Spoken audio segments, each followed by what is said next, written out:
皆さんこんにちは、アンリです。今日は AI サイバー攻防の三大勢力が48時間で完成した話と、アンソロピックがペンタゴン契約から外され裁判所が一時差止めに動いた話を AI に詳しくない方にもわかるようにお伝えします。2026年5月11日から13日の72時間で AI を使ったサイバー攻防の地図が一気に完成しました。これまで AI で攻める、AI で守るという話は実験室の話題でした。それが今週現実の企業ネットワークで起きるところまで来ています。中心にいるプレイヤーは3つ。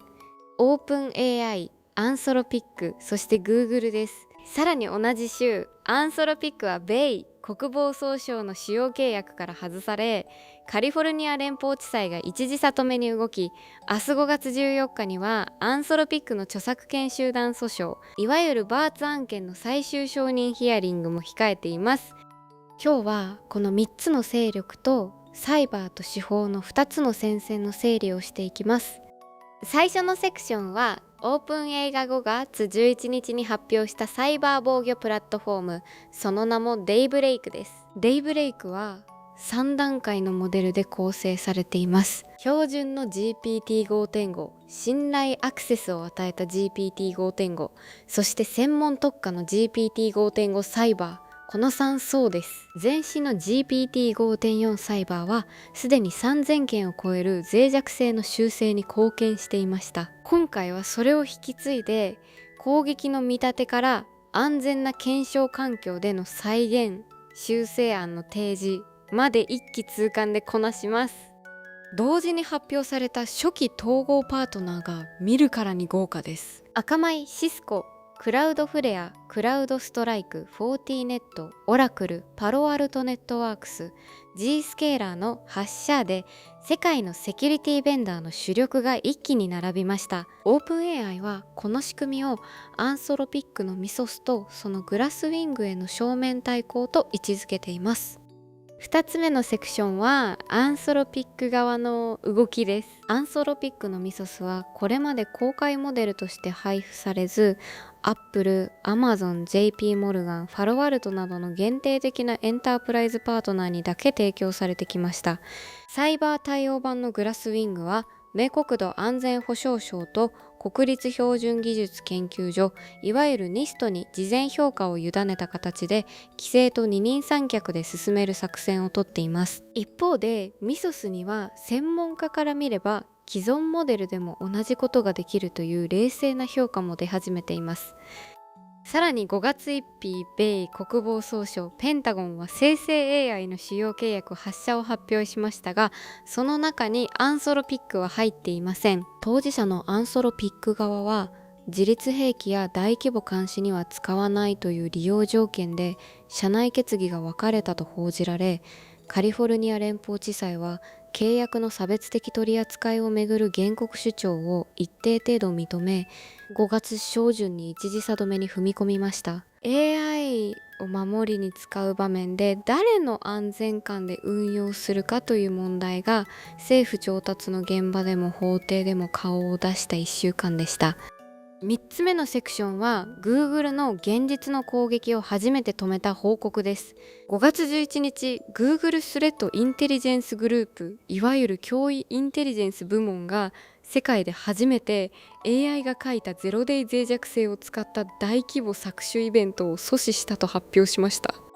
攻撃者はウェブベースの管理ツールに使われている2要素認証のバイパスを LLM大規模言語モデルに自動で書かせていました。 Google がこれは AI が書いたと判断した根拠は3つで、不自然なほど教科書的な Python の書式、教育用に挿入されたドックストリング、そして CVSS 共通脆弱性評価システムのスコアまで厳格で書き込まれていた点です。 Google はベンダーに静かに連絡して事前にパッチを配り、被害が出る前に止めたと説明しました。ジェミニは使われていません。と強く明言しています。同じ週に米連邦政府の CAISI 人工知能標準科学センターが Google、マイクロソフト、XA から事前モデルアクセスを取得したというニュースも入ってきています。 AI が攻撃の道具になった瞬間に政府側の事前評価の枠組みも同時に整い始めている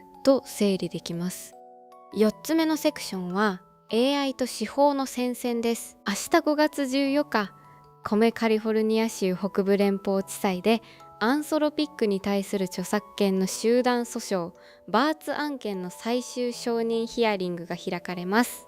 総額15億ドル、約2250億円規模の和解スキームの可否がここで決まります。著作1冊あたりおよそ3000ドルの保証が示されていて、 AI 学習用に取り込まれた書籍の権利者がどう救済されるかの最初の本格的な落としどころになります。同じ週、メタとマーク・ザッカーバーグ個人を被告にした出版5社とスコット・トゥロー氏の集団訴訟も提起されました。ラマの学習にリブジェンなど海賊版データを使った件で、社内幹部の警告メールも引用されていて、 AI 著作権の責任が経営者個人にまで及ぶ初の動きとして注目されています。5つ目のセクションは日本視聴者にとっての3つの示唆です。1つ目は自社のセキュリティ運用がどの陣営の AI に乗るかという選択をすでに迫られているということです。デイブレイクに統合された発射アンソロピックのミソス、そして Google の脅威インテリジェンスはそれぞれ価格、提供条件、規制対応の度合いが全く違います。SOC、いわゆるセキュリティ運用センターをお持ちの企業はベンダーの AI 機能を一度棚卸ししてみる価値があります。2つ目は AI が攻撃側の武器になったことを前提にゼロデイ対応の前倒しと不審な教科書的すぎるコードの兆候を運用に組み込むことです。3つ目は AI と著作権の和解金が1冊3000ドルという具体的な金額で動き始めたことです。日本企業が AI の社内導入を進める際に学習データの出所と社内文書の扱いを改めて契約書レベルで再確認する1週間にしてください。ここまでの整理をまとめます。5月11日から13日の72時間で AI サイバーは三大勢力、オープン AI のデイブレイク、アンソロピックのミソスグラスウィング、そして Google の実践阻止の3つに完成しました。同じ週にペンタゴン契約からのアンソロピック除外、